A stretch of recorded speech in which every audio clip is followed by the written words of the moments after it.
Yo,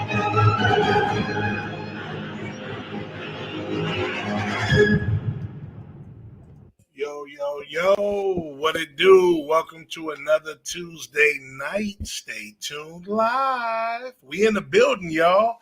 Man, it was a crazy weekend, but before we jump into this show, you know I got my guys with me, so we're going to have to make this happen, and we're going to have to introduce the panel. So I see that boy over there. So whoop! My boy Rashad in red. Talk to him. You on mute, my brother. Oh, excited for tonight's show. A lot to get to. I'm excited to see you guys, man. Glad you guys are joining the show, of course, as always. And I'm excited to get to it. Absolutely, man. And I see a double A over there. We got the hat and the hoodie on. That's double H, not double A. But talk to him. What's up, everybody? Looking forward to another great show. Should be fun. For the most part, at least. But yeah, let's just get straight to it. We coming for that. Hey, man, it always comes around, boy. That's the thing about it. It comes around, baby. But speaking of that, you got that boy Donovan. Holla at him. What's up? It was a great weekend of football. I was nervous, and my team wasn't even playing. So just looking forward to I'm here, baby. I'm here. Getting ready to get ready to talk about that and whatever else we got ready, just ready to unleash, man. Feeling good, so let's get it going. All right, it's all gravy. And of course, we got that boy over there. Oh, man, hold on.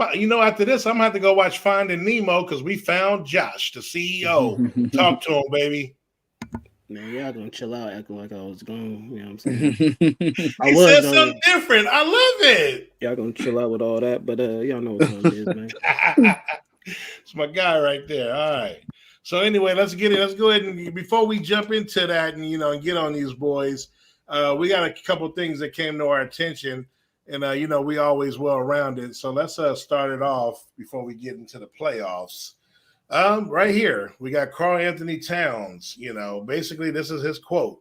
I'm the greatest big man shooter of all time. Fact, fiction, cap, no cap.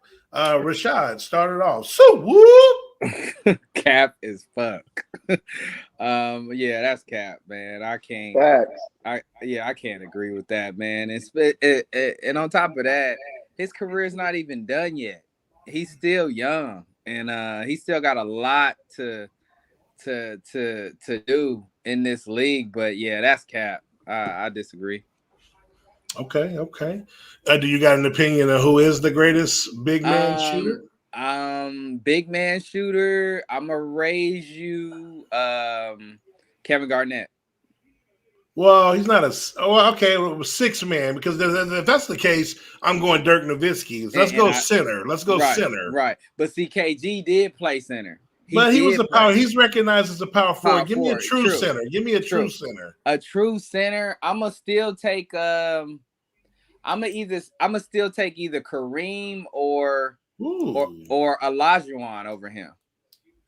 So that's where it gets interesting. Before I go to the next person, I believe, and I know this ain't clear. I think he's meaning outside, maybe even 3-point shooter from a big man. Right, and the game has changed. So Kareem, I don't think I would put Kareem in that list for sure. No, the game has changed completely. But even then, I would probably take, honestly, Prime. I would probably take AD over him. Prime AD. Yeah, I would too. I would probably take Prime AD over this dude. Another suspect center power forward, but I hear you. I'm gonna be, but still, I would still probably take AD over him. Okay. What you got, Donovan? Like Rashad said, the game has kind of changed. So yeah. So a lot of big men weren't shooting 3-pointers, but right. If you want to look at big men that could hit the outside shot consistently, what about Tim Duncan with the bank shot, man? Off the corners, man. Based on the way the game is played, he was one of the better big men shooter, and he got the rings to back it up. So, I think Karl-Anthony Towns. It's kind of vague, because he doesn't really specify like if he's talking about 4s and 5s, or if he's talking about like just mid-range outside shot or 3-pointers. But shout out to him. He's having a good year this year. He had a really rough year last year with his mother passing of COVID. So like I'm happy for him. But he needs to slow his roll a little bit, Right. Okay. Double A, or should I say Double H? Man, I agree with pretty much the direction this is going. I think it's definitely not a fact. To Rashad and Donovan's point, big man, like I would say probably it wasn't really until like I'd say like 09 maybe they started flinging up threes more consistently. So you can't really rule out like I'm sorry, let me rephrase that. You could, I guess, rule out some of the old school big men because the game has changed so much. So to the direction that the game is going now, there's a current NBA center right now that's better than him at shooting threes, and it's Nikolai Jokic, straight up. Like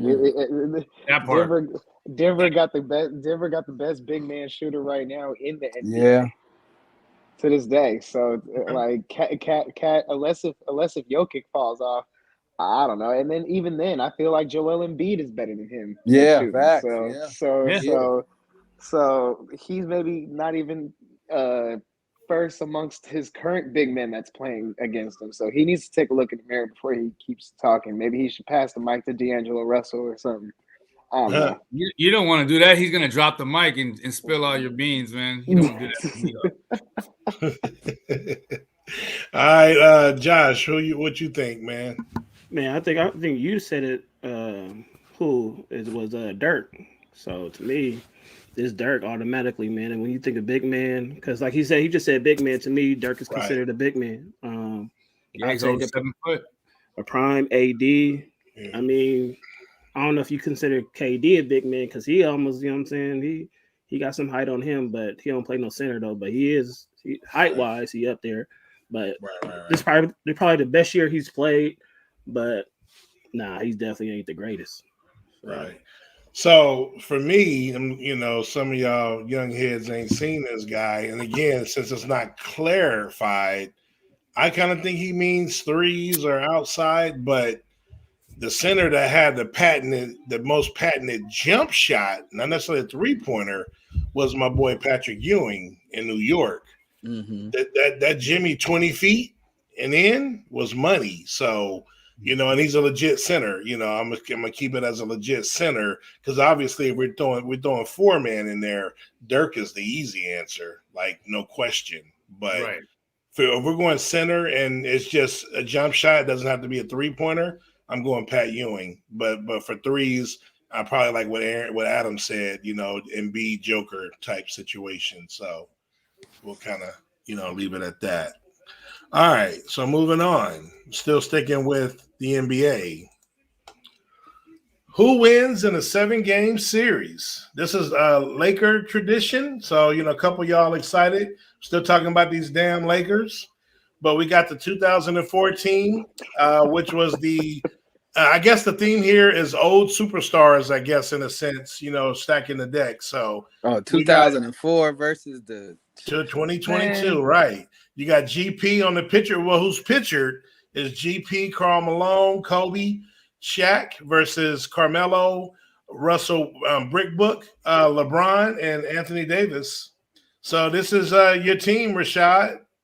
Give us a 4-1-1. Who wins how many games? It's not even close, man. 0-4. Like you got prime Kobe and prime Shaq. Like I don't care who was the other two, you know what I'm saying? But nah, bro. You gotta go 0-4. There's no other answer but 0-4. So yeah, I'm taking. You got them in a suite? In a suite, they'll probably get one game.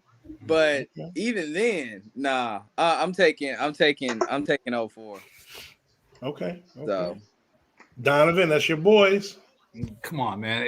Rashad said it best. It's not even close.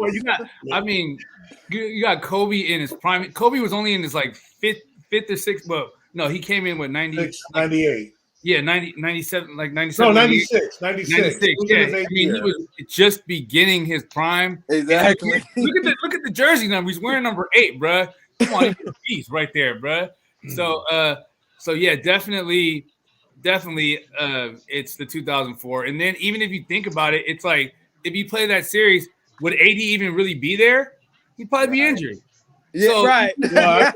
Well, Karl Malone would be injured there too. True. Yeah. But still, so then you narrow it down, right? Then you narrow it down. You do LeBron and what you have Russ is your second fiddle, and then you have Carmelo over Kobe, Shaq, and Gary Payton, even at his tail end. I mean, that alone right there, Kobe in number 8, Kobe in that year. Come on, man. I mean, you can't argue against it. So this is no brainer for me. All right, what you got, Double A? Yeah, this is a no-brainer. I think it's well known. If you watch this show, I'm a huge Kobe fan, and to Donovan's point, this is young Kobe. This is the Kobe that made me fall in love with the NBA. That got me started to watch the NBA. He was still on that trajectory before he got to Mamba mentality. So and then you had prime Shaquille O'Neal, who was just a damn bully. Like if you brought it down low, you get yammed on. You get your manhood checked. Everything in between is going to be happening with him down there. AD going his paper glass self. Anyway, but yeah, paper glass. I like it. I'm gonna give me a paper glass. It's 04 all day.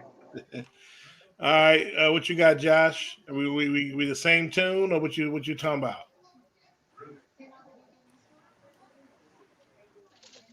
Where you at? You on mute? All right, we'll get back to Josh. My bad. No, oh, you there? All right, go ahead. Yeah, with GP, you know what I'm saying? Even though he was old, he still was trash talking. So he gonna get an AD head. He gonna get an Russ head. Definitely gonna get in LeBron. Definitely in Russ for sure. Yeah, definitely Russ for sure. He's gonna be chirping. You know what I mean? Because Russ can't when he go back and forth. Like Dame dropped him off. Who else? Somebody else dropped him off. And they was going back and forth talking trash. So, yeah, I don't think he could handle that GP trash talking. And we all know about Shaq, man. And Donovan already laid the rules about Kobe. So it's definitely 04, man. Okay. Yeah, I'll agree with that. I mean, it basically comes down to the two superstars, in my opinion. The other two guys on each team won't really be much of a factor. But, Shaq and Kobe is arguably the second greatest duo the game has ever seen. So you definitely got to go there, especially with a LeBron being 36, even though he's still a very good player. But yeah, I definitely have to roll with that. And Shaq would be unguardable against and then you got to think about it. LeBron or Westbrook, they wouldn't be able to get to the basket. Shaq would block the shit out of them every time, man. So I mean, it would come on, yeah. Yeah, that one's a clean sweep. 2004, man. Okay, all right. Well, that's pretty much. I think that's pretty much a slam dunk. Hey, Jay, you said yours? Oh, I see Jay. What's up, Jay? I can't see you in here when I got the picture up. So, who are the newcomers? Jay Will, talk to him. Oh man, how you guys doing? By the way, all right. Good. What's up, Jay Will? Good, man. I mean. I was late, man. I'm sorry, man, but I do just need to say one quick thing, man. If your team's in the playoffs, man, I can't really relate to you. Hey, Jay, you want to get muted real quick, my man? You said what? The mute button work over here. I thought I could throw off a couple because Doug wasn't here. So, but no, man, this is a tough one though. Actually, just looking at it, man, because if that with GP and the mailman, they were really past. I mean, they were old at that point. I really didn't hear everybody's what everybody had to say, but they were pretty old. I mean, they really didn't do much like everybody thought that they would do.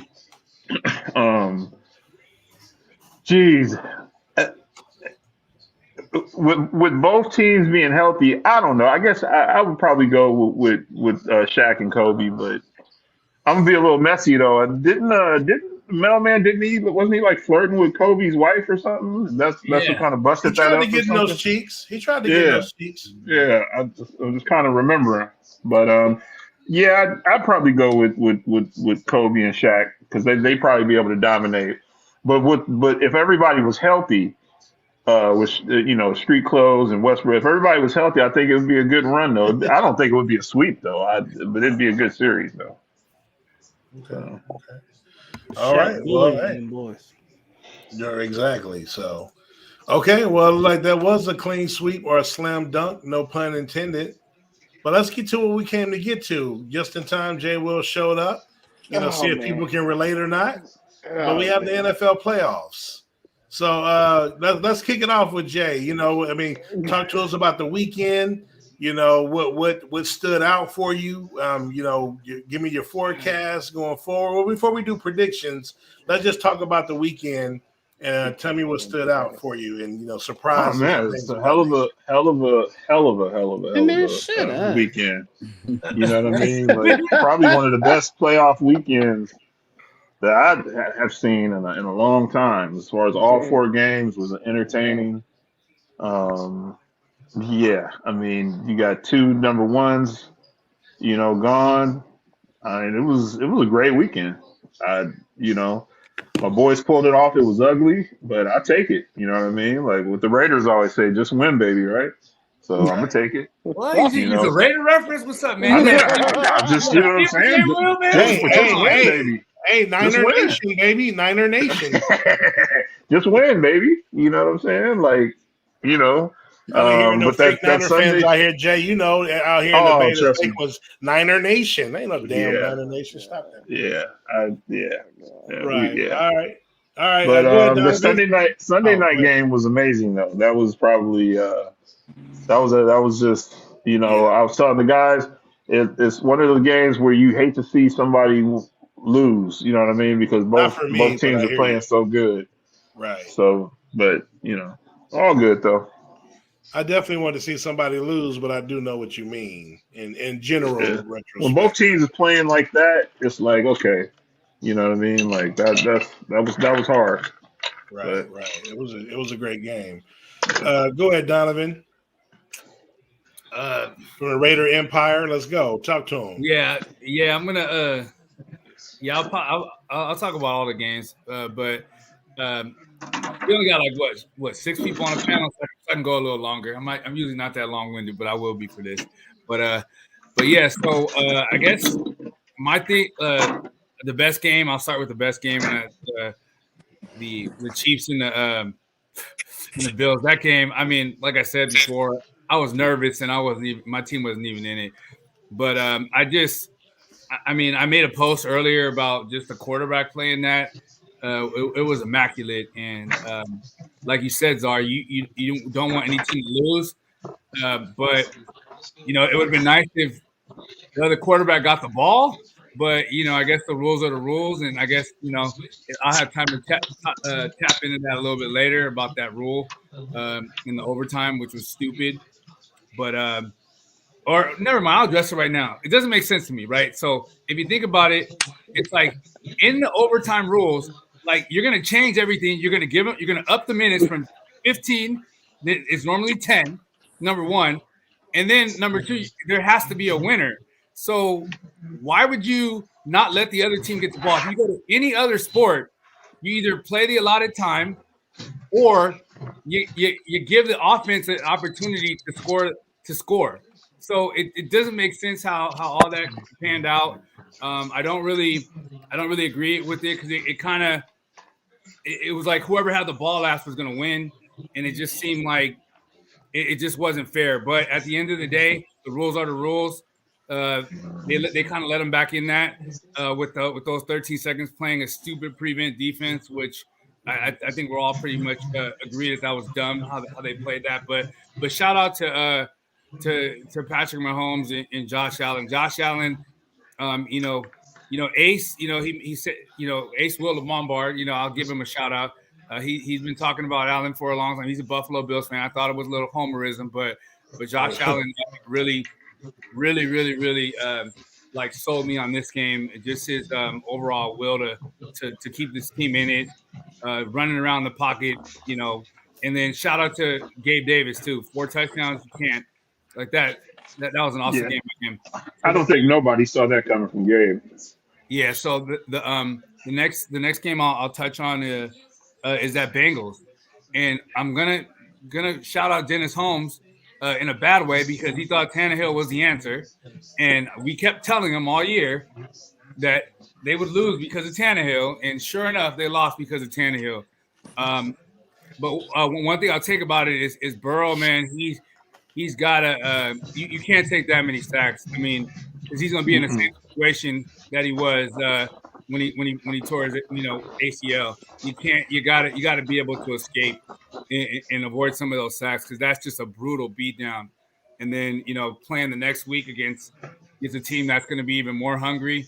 It could be bad for Joe Burrow, but yeah, just shout out to that team, and I would actually credit the Cincinnati defense for keeping them in the game, and once again, like Tennessee, I don't understand. Like Foreman was killing the whole game, and then you start mixing in Henry, and he wasn't ready, and I think that kind of took him off the game a little bit.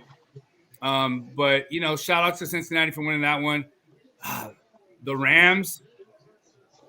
Damn, I'm so mad they won that game. I mean, I don't really care too much for Tom Brady. I mean, I like Tom Brady and I respect him as being the GOAT. However, you gotta stop Cooper Kupp, man. It's like in those situations, who he's gonna go to. And I thought, and I kept telling my nephews who are big Rams fan, I kept telling them, I'm like, he's gonna be forcing the ball to Cooper Kupp and he's gonna get picked off. And he did that and he got away with it. But the Niners are going to sniff that shit out next week. So I'm hoping it's going to be a good game right around the corner from me at SoFi, and I'm looking forward to that game. But shout out to the Rams in Stafford for going through that. It's despite them basically trying to give Tampa the game. And then what was the game I missed? I'm just joking, man.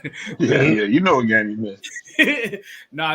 The Packers, I feel bad for Rashad and Josh. I know y'all had plans going to the championship, and unfortunately, you guys save yourself some money. So I mean, that's the one win, I guess. But yeah, I mean, I like Green Bay. I've always liked Green Bay. I didn't switch over to the team like some other people, but we're not gonna go there. But for the most part, I mean, Aaron Rodgers, he just really couldn't perform. The special teams was garbage, and it's like I just feel like sometimes I feel like he just kind of forces a ball to Devontae Adams too much, where there's other people available, and I think. That's one of those games where, kind of like what Buffalo did with Gabe Davis, they kind of took, Diggs out the game, and he still kind of was going to Adams. Aaron Jones, shout out to him. He had a really good game. And then their defense played pretty well. It was just the special teams. And I thought they were going to get rid of Mason Crosby after that Cincinnati Bengal game where he missed all those field goals, and they stayed loyal to him. And then he gets a field goal block, and then the punt and everything. It just wasn't a good look, and it was something that they could have addressed way early in the season, and they never did, and it came back to bite them in the end. Okay. Good analyzation. So now we're going to move on over to Rashad. So, whoop! There you go. Man, it was a crazy weekend, dude. Crazy weekend. I'll touch on the Josh Allen in Mahomes game first. Great game. I'm hoping we get a rival like Brady Manning soon with those two, because if the Chiefs end up going back to the Super Bowl this year, they're trending in the New England Patriots air. They're trending that way in the AFC. And we would, and that's just real. But Josh Allen is here to stay. Josh Allen, I said it, to me, he reminds me of a more athletic Big Ben with a stronger arm. The kid is dynamite. So that was a hell of a game. That was by far the best game. Cincinnati, they've had issues, stopping the pass rush, all year.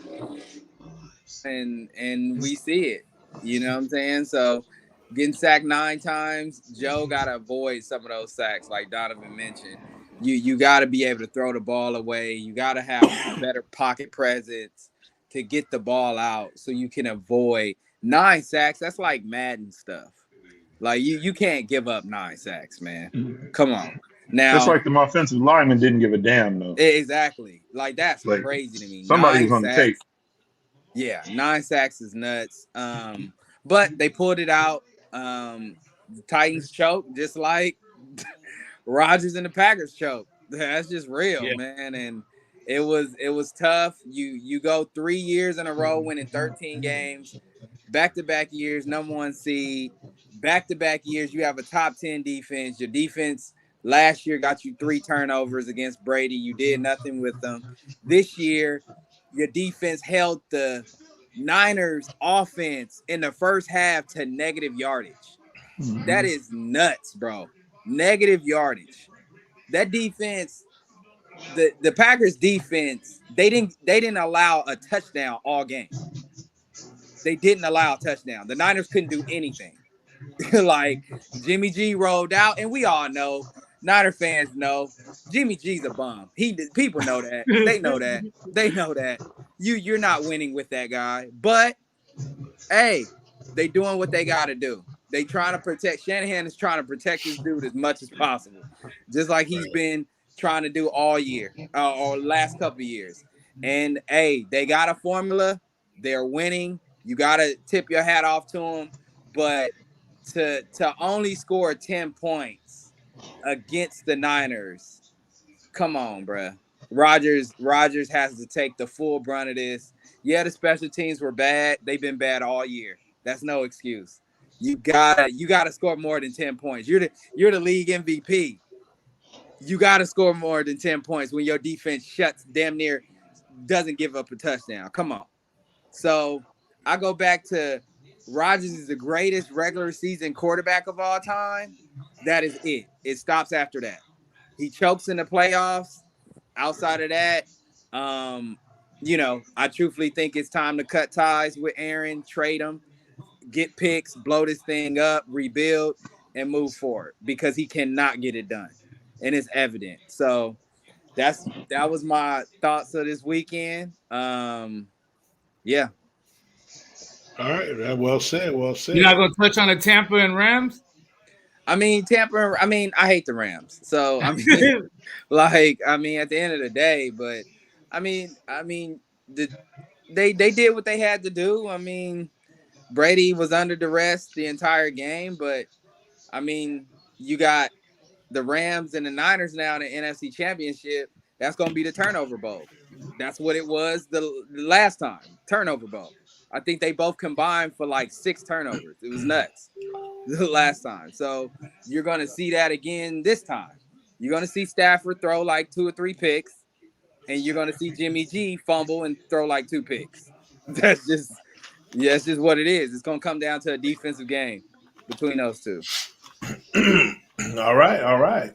Well, moving on. Let's go to Double A. Double H. Man, it's kind of hard to always follow up Rashad because he just be dropping gems and bombs straight left, right, up, down, to side. So I can't really follow that up too much, other than to say, just from my perspective, the grass is still greener over here. That's all. That's really all I got to say. It doesn't really matter to me as far as what direction we choose to go in the offseason with Aaron Rodgers. I'm just gonna ride it out. It's gonna be fun, and I can't follow up Rashad other than to say just the grass is still greener. I wish I could have gone before Rashad because damn, if your grass ain't green, I can't relate. I hear you. I hope you're saying that same thing when that rebuild starts, though. Exactly. I ain't tripping, man. Because if that rebuild starts and Atlanta starts to go crazy, let me no get back. Let me be the first to say, and this is being recorded. Atlanta's not making the Super Bowl until 2075. So I'm just it's fine. It's whatever. It's whatever. All right. Well, the man, who was, I know he said he wasn't, but they had him on a milk carton. But let's let him let him speak for himself. And he's here on Tuesday. They said he wasn't going to show up. He's here. So CEO, address everybody. If I'm on the milk carton, comparing you to an animated movie. If I'm on the milk carton, Aaron Rodgers should be definitely on the milk carton because that boy was straight ghost. You know what I mean? During the game, so Aaron Rodgers is a bum. Packers plays like some bum except for the defense.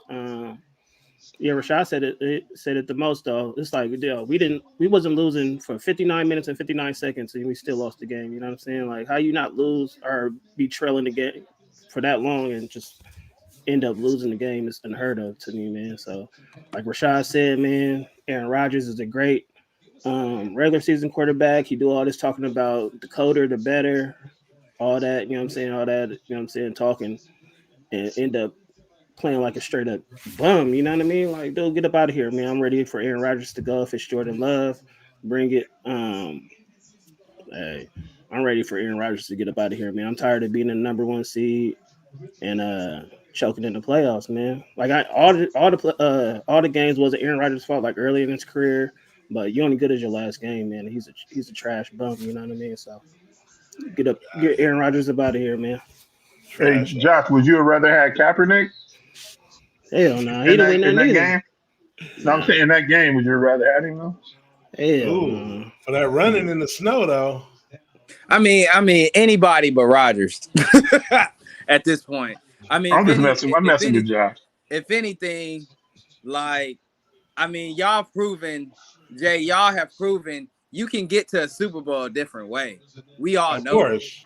You can get to a Super Bowl with a mediocre quarterback and a beastie defense and a great run game. Well, there were teams that proved that before the Niners, but yeah. Right. But I mean, it has, but I'm with you, Sharon.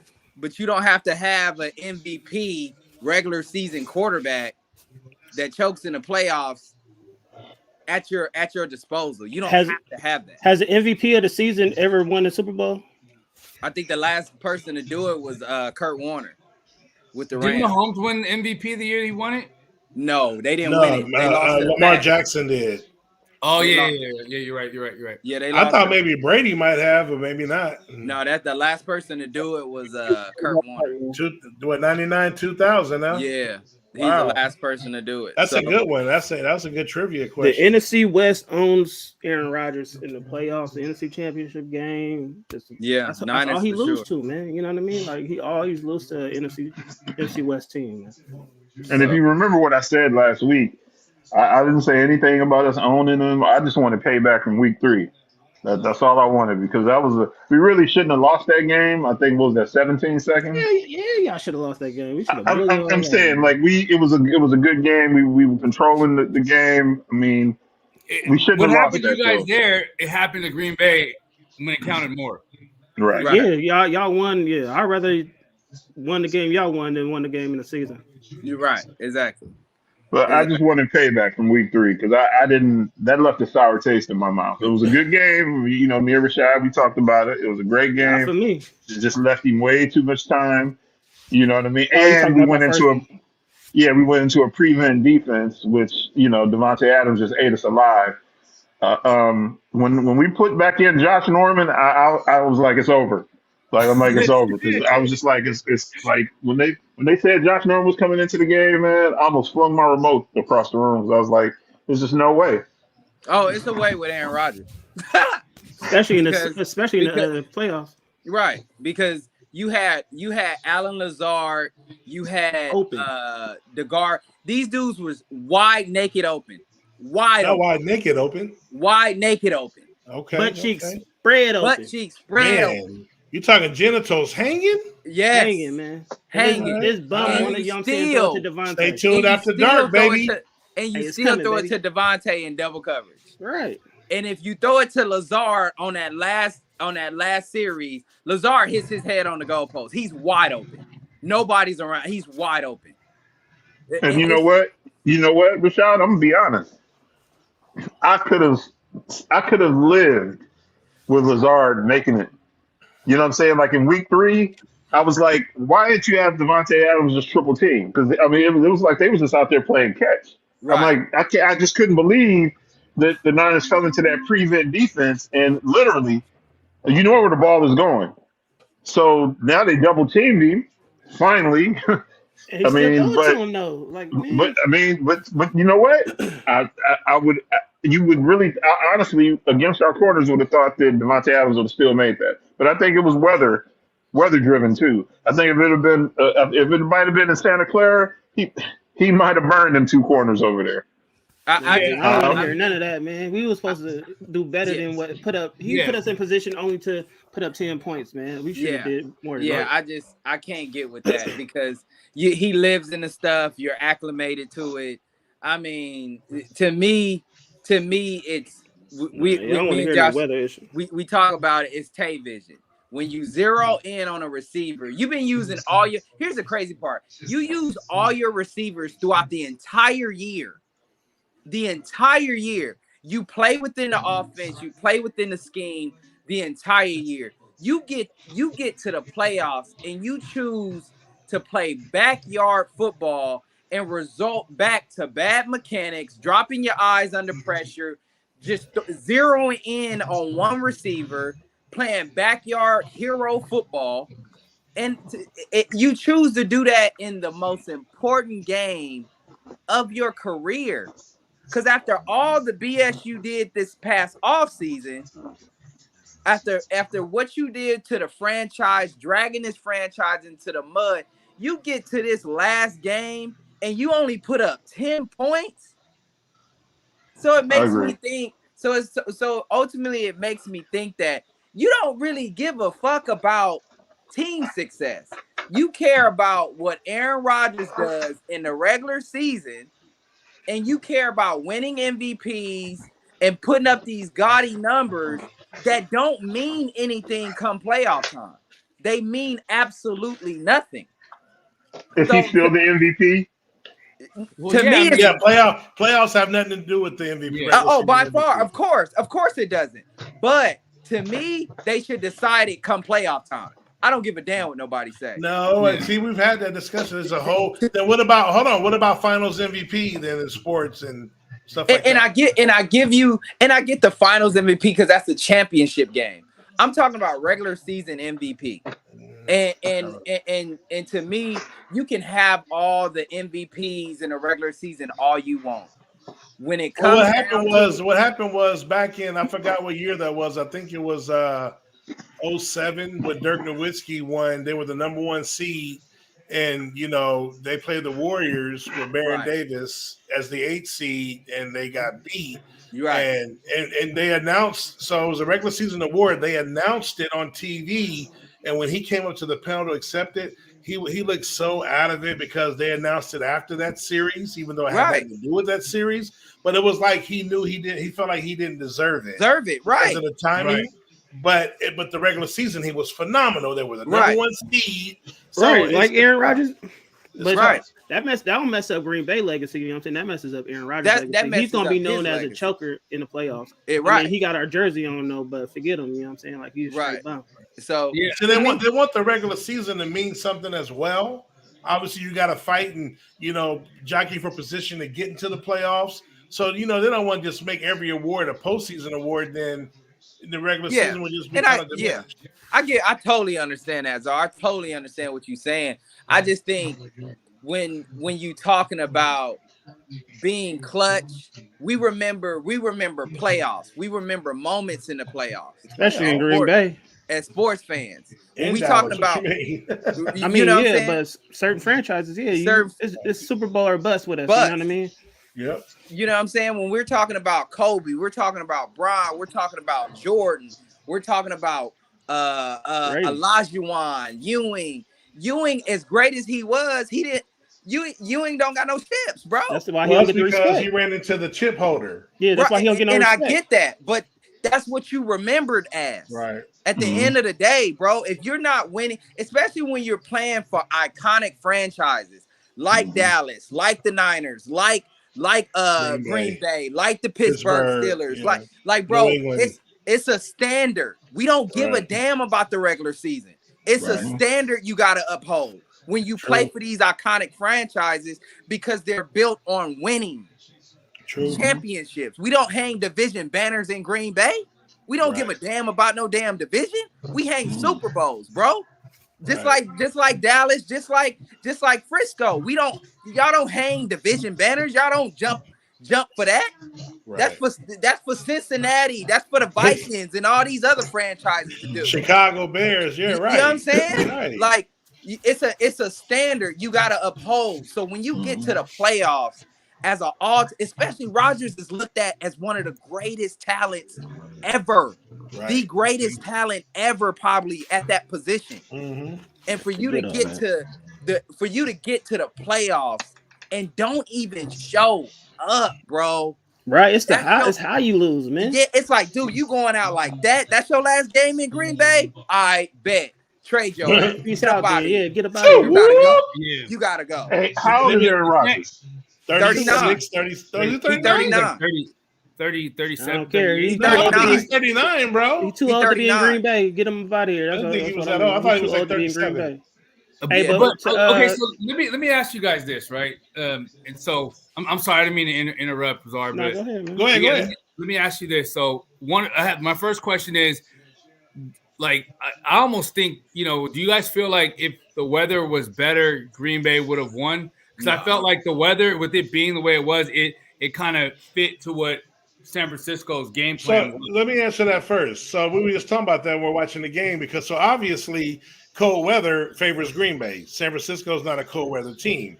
And you can even see, like, when Debo, who as physical as he was, when he got hit, you can kind of see he was on the sidelines, throughout most of the game. And then when he got hit, and I told my boy, I said, I'm from Indiana. When you get hit in the sunshine, it hurt. But when you get hit and it's 0 below, that's like a double negative. Yeah, by far. And so, like, that boy would come in for one play, then he would go out. He would come in for one play, but no, my point is that was still an advantage for Green Bay. Exactly. Now, where you're going with it is it does still hurt Green Bay's offense, which is their strength, because it is bad weather as well. That was my thing. So but we're used to playing in this, though. Right. We had the same team the last 2 years, so they used to this. You know what I mean? I can see if we had like just said, free agents. In a sense, it kind of helped. It kind of helped. It didn't make Jimmy G's mistakes matter as much because the weather conditions were so bad, and exactly, and it kind of slowed the game down. Because if you get into a shootout, the Niners are going to lose that game. You know what I mean? Right. But that's what I was talking about the weather. But like Mike, he's saying in the comments, it still favors Green Bay. Exactly. Cold weather teams versus a team, out here on the West, all day long. Everyone's going to want it to be crazy weather and cold as hell. But hold on. Just to say this, I hear you guys. Green Bay is a cold team, but they're used to. But are they really used to playing? Because it ain't snowed all year in Green Bay, has it? So it's not like snow. I'm talking about the temperature was like almost 0 below. It was like 8 below or something. It did against the Vikings game. It did in the Vikings game a couple weeks ago. Okay. And then one more question. So, I mean, being that you guys are Green Bay Packers, you guys want Rodgers gone, but I mean, I think it would be beneficial to keep him, because if you look at it, okay, yeah, like you guys were right. You guys are always going to be doing well in the season, but like the door is wide open in the NFC, bro. Like all the good quarterbacks are in the AFC for the most part. You have some, and we were talking about this before, but it's just like I don't know, man. I mean, me being a Raider fan, I'm not used to the winning and stuff. So, like, I guess I'm coming from another perspective. But yeah, it's like, if you think about it, it's like, damn, like, if he stays, I mean, where you going, Donovan? Like, he give us the best chance next year of winning. Yeah. The regular season, you know what I'm saying? Like, he has a history now. Look at his record in the playoffs. You know what I mean? It's not good. So it's like, what's the point of having a great quarterback and he just folds in the playoff? You know what I'm saying? Mm-hmm. Playoffs. Yeah, I'm done with it, man. Yeah. So I rather hit the reset button at this point because and then also to my point, it would probably make be best to do that while the NFC is gonna kind of go down. Right, of course. It's the best, especially in our division. We done got coaches fired, quarterbacks. The best quarterback in our division right now is probably, if Rodgers leaves, is Goff, and that's not saying much. And plus, we strapped at the with the salary cap. Man, $42 million over the cap, and because of Rodgers. And he's 43 over, and he paid 43 million next year. Exactly, that's his cap hit. We kept this team together for him, and he choked in the biggest moment. So now, dude, if you as a GM, all you can do now is blow this thing up. You have to. You have to blow this thing up, move forward, and say, bro, send Zaire to Dallas. Well, we signed his contract, not even up yet. So all you can do is blow this thing up, move forward, try to get picks for Rodgers, and build this thing. Here's the thing: if Shanahan can get Jimmy G to the damn Super Bowl, if McVay can get Jared Goff to a Super Bowl. Bro, Matt LaFleur should be able to get Love to a damn playoff game at least. Come on, bro, and that's just real. And so I'll take Russell Wilson.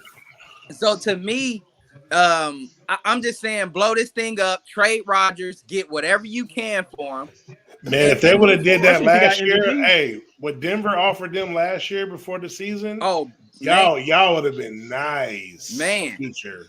I'm talking about they was giving up the crib. You ain't lying, bro. Ron, They still gonna probably give up the crib now. Right, because he's still playing at a high level.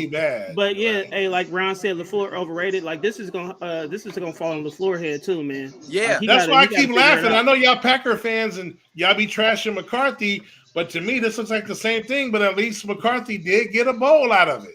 Right, true. So Czar. So I say this too, and I pose this question on these Packer forums. I was like, well, was it McCarthy or was it Rodgers or was it both? Thank you. Because the McCarthy era is gone. The only person that's left from that era is who?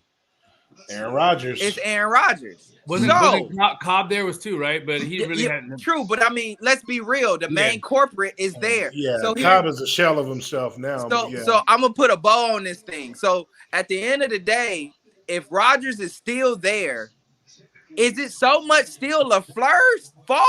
Because guess who's running the offense? Guess who's making the checks and guess who has the freedom to do whatever he wants to do with the offense at the end of the day? It's Rodgers, bro. So as much as we want to put some on LaFleur, and rightfully so, we should, but the main corporate is you, 12. You're the main corporate.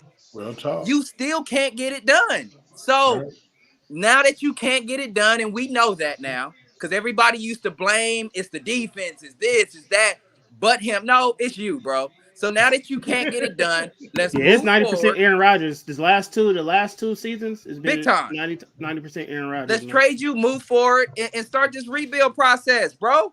The Packers were here before you. They will be here after you. What's the deal with Devontae though? Devontae's contract is up, but we can tag. We ain't got no money though. Go to Vegas, play with your college quarterback, man. But see, here's the thing: we can tag him and try to get a deal done. You know, he said this is last year too. He said he wasn't coming back. If it is, I say tag him and trade him. Mm-hmm. Tag him, trade him, give him to the Raiders. The Raiders, y'all for sure gonna give us a first or a second for if not both. That's when if you notice though, if you notice cats when they and this is no dig at Donovan. I was almost at Medola. It's no dig at Donovan, but when cats go to Raiders, man, that's like they go there and they die, bro. I don't want to see that young man go over there. They get their over there, man. When they go to Oakland, bro. I don't want to see him go over there because he's a hell of a talent. Yeah, he'll get his money, and I still think he'll be successful because you got Carr there.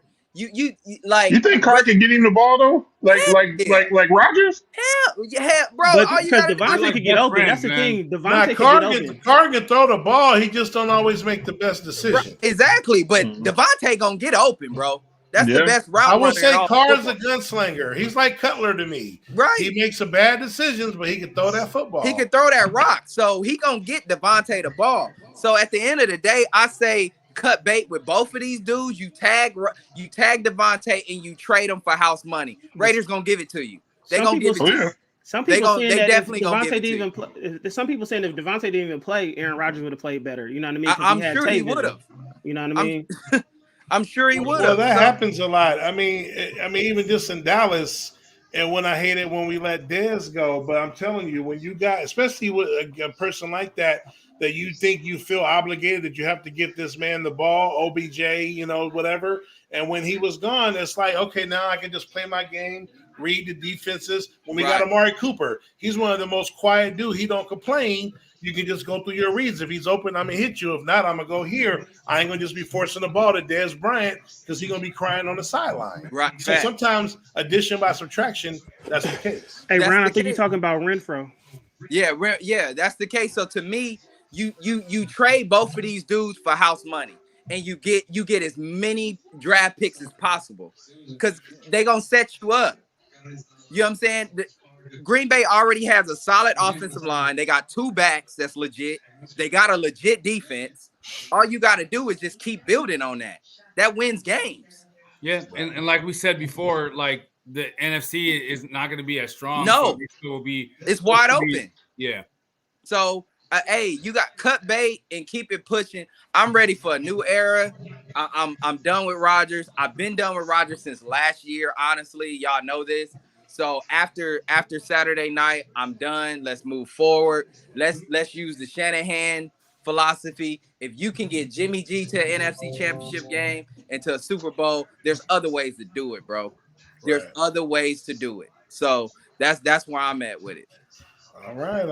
Well, looks like that wraps up the NFL playoffs. I guess before we go into the next segment, just real quick around the horn, let's get everybody's predictions. Who's going to the Super Bowl? Let's start with Jay Will. In 2019. Hey man, nobody trying to hear no. There was there's a video floating around, and I can provide it for you guys. But Kittle was on the sideline, and he was mic'd up, and he was almost in tears, and he was like, "I'll be back. Yeah, I'll be back. We'll be back. I'll be back. I want a rematch, man. I'm serious. I'd like it to be the 49ers and Kansas City Chiefs again." Okay. What you got, Rashad? So, here you go. This dude. Honestly, man, the Niners has swept. They swept these dudes the last like 4 years, man. It's something crazy. The Rams haven't beaten these dudes in 4 years, and they get these dudes for a third time in LA at their home state. Now, granted, LA don't have a fan base. Donovan knows this. LA, the Rams don't. Yeah, the Rams don't have a fan base at all. But still, to get this in your home stadium again and get another shot at these dudes for a third time, I want to go with the Niners, but I gotta say McVay finally gets this dude. Finally. Yeah, after 4 years, I gotta say he finally gets this dude at least once. So I'm gonna go Rams Chiefs in the Super Bowl, and I got KC winning it. Okay. What you got, Double A? Oh man, for the NFC, I'm actually, I'm sticking with the Niners. I think that they're going to be able to just keep riding their momentum and just take it. I mean, they're proving to win in different ways. Like, I want to say their defense won it for them in the first game, and then their special teams won it for them in the second game. Debo might be able to win it for them against the Rams. Aaron Donald likes to play that he don't know who he is, so Debo may show up again and slap him in the face once again. So I got the Niners representing the NFC, and I got the Young Bucks representing the AFC. I think the Bengals are going to shock the world and expose that secondary for the Kansas City Chiefs that they have, and Jamar Chase is going to have a hell of a game. Higgins is going to have a hell of a game. Mixon might be able to get a lot of yards from scrimmage that'll move the ball up easier for them. They got an underrated tight end. I mean, yeah, I got Niners and Bengals. All right. Donovan. I can't stand the Rams. Hey, I can't. I just can't deal with the fandom here. Like, it is ridiculous. Everyone's like, "Oh, we're so Laker fans." I'm like, "Nah, Lakers got a little bit more of a history." And I know several people that were fans of other teams, and then they just jumped on it and they started winning. The first year that the Rams were there, they had no fans. They had none. They still don't. Like, they had no fans, not even pretend fans like they have now. But you know, you would think like, that the Raider fans would come over there. But not only that, Jay Will, the Rams were in LA before. Maybe that's what I'm saying. It seemed like they would still have some fans, though. They have fans. They have fans, but it's hence the reason why they chose the Chargers to share the stadium, not the Raiders, because they knew. Right. They knew. Yeah. So shit, don't nobody go. Hey, you know what's funny? Don't nobody go to the Charger games either and be the other team colors. Because their fan base is in San Diego. I know. I mean, yeah, so I would say this. Definitely going for the Niners. You guys will be well represented. There's a bunch of swoo woos over here too, man. So yeah, y'all be well represented with the Reds. So I got the Niners beating the Rams for a third time, and you know, and McVay, like one of the comments said, he might be on the hot seat if that happens for the third time. Yeah, maybe, yeah. Yes. But y'all know how to defend him though, because it's like, you know, you guys did what Tampa Bay didn't do. You knew he was going to go to Cooper Kupp. You knew it. I mean, and they got away with it, but I don't think they're going to get away with it with a team that knows them so well. So I definitely got the Niners winning, and I think it's going to be a very, very low scoring game. Yeah. About the other side. The other side. Can I? I'm not trying to cut you off. No, you can't say nothing, Jay. You had your turn. There ain't nobody want to hear none of that. We aren't trying to hear none of that. I'm not even talking about the Niners, man. I just really, I want us all to just really think about it. They give that young man Burrow some credit down there, though. He threw 5 touchdowns against the Chiefs. What, 3-4 weeks ago? Oh yes, he did, and they beat him. Yeah, that's what I'm saying. Like, I mean, don't count this young man out. Hey, Buffalo blew him out and beat him on Monday night this year too. That don't mean that. The kid has weapons, and that's all I'm gonna say. They got a good running game, and they got a nice a wide receiver core out there, and a hell of a tight end. So I mean, don't just think. I mean, I get it. You know what I'm saying? Tyreek Hill, he's super fast, and Mahomes, but these cats can be beat. I mean, we were just talking collectively. All of us were talking 6, 7, 8 weeks ago, saying that there's a good chance that Mahomes will never even see another Super Bowl. Right. And this might that sounds like a I know me, Rashad, maybe Dennis. I said that. I said that because it's hard to get there. It's hard to get there. But here's the thing, though. I think that game is gonna be somewhere in between 40 to like 37. Like, yeah, it's gonna be very high scoring. Those points, I mean, those teams gonna put up major points because both of their defenses are trash. Like, it's just they are. But and me and Jay said it. I was the one that said it's not a guarantee that you get back. It's not. It's not at all. Hard. But you gotta give the Chiefs credit. You gotta give that front office credit. You gotta give Mahomes credit because he has developed each and every year. He has gotten better and better and better. So, I mean, hey man, my hat's off to him. That's why I said real quick. That's why I said if he gets back to another Super Bowl and wins it, you might have to start putting the Chiefs as the new Pats of the AFC, bro. You might have to start doing that. Yeah. With that being said, I'm gonna I hear what you're saying. Jay Will about Cincinnati, but I just think KC at home. I can't see it happening. I can't see it happening. And I think they're gonna have to Burrow. I mean, if you think he's gonna getting sacked, then like he might get sacked even more, man. I mean that environment is insane in KC. I would not want to be in that situation. It's for the first time. I think, I think Mahomes they just got the experience, dude. They've been there. They've been in the conversation for 4 years, and they have the same core pieces. And just like Rashad said, Mahomes has only gotten better. And it's just like, I mean, come on. Like, I can't see it happening. But if it does, shout out to Joe Burrow, man. Yeah. All right. Yeah, the stage might be a little bit too big for him, but I'm hoping that it's not. I hope that he goes out there and he performs at a high level. I think he will. Okay. All right, Josh, what you got? Man, I don't want to see them bum Niners up in there. So, but real for real, yeah. But they still bumps. But people been saying Odell. We was clowning Odell going to the Rams instead of Green Bay. It looked like he made the right choice. You know what I mean? Because he further along in Green Bay. I mean, yeah, he further along for real in LA than Green Bay. So, hey, I won't be mad if I see him in the Super Bowl. So definitely, I can't go for the Niners, man. It is what it is. I mean, on the other side, I think it's the Chiefs. I want it to be Cincy, but I think it's definitely going to be the Chiefs because, you know what I'm saying? Like Tyreek Hill, man, just waving, throwing the deuces. Man. The dude is in front of him. You know what I mean? Like, dude is just, I ain't never seen nothing like that, man. That was nuts. Crazy. You know what I'm saying? Throwing up the deuces, and he's still in front of him.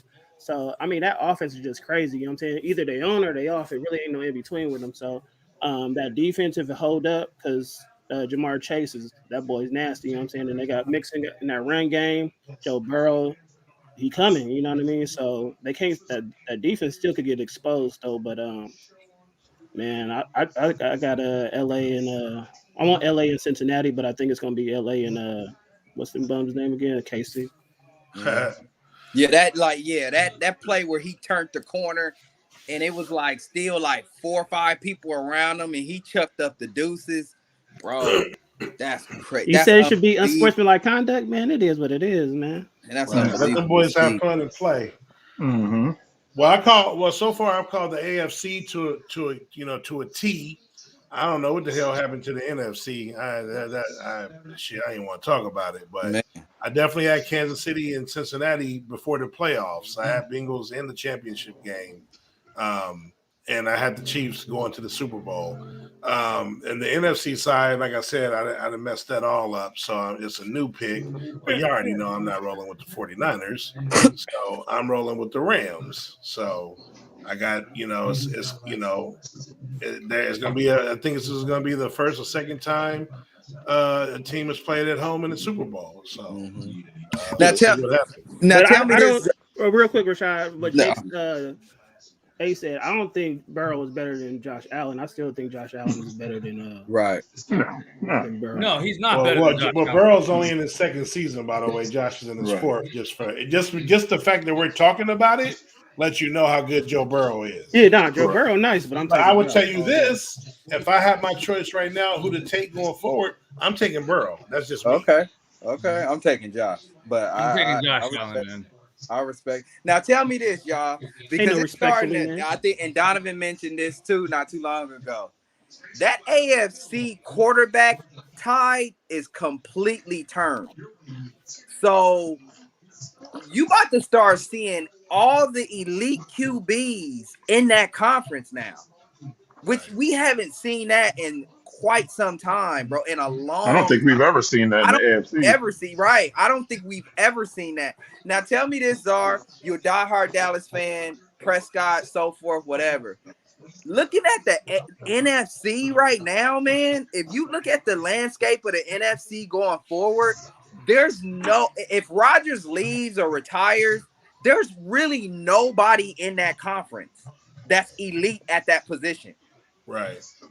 So the only ones that potential. Well, I mean, again, the young cats. Well, hold on.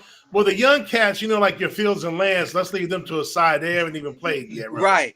So the only ones that potentially that can get there, you mentioned Prescott. At least I'm hoping that he's going to continue to grow. Right. Kyler Murray is one potentially that can get there. Russell Wilson, I feel like kind of. Well, he's kind of. I don't know. He's like you like know, Rodgers. You don't know where he's going to be at. You don't know. He may go to the AFC. He might even go to the AFC.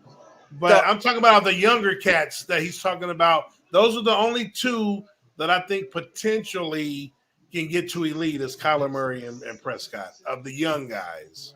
So and that tells me now then you might see the NFC just be a defensive juggernaut. Right. Because the offensive the quarterback play in that conference is going to be awful, bro. Right. Like, I'm sorry. So and so you telling me as far as if Dak Prescott and I like Dak. I always pull for Dak. Too. I like Dak. I do too. I just think he's inconsistent at times when it matters, but I still like that. It's just, but as far as Kyler Murray goes, that's the guy that fizzles out, bro. We've seen it the last couple years to where. Now, do you think not having his number one receiver?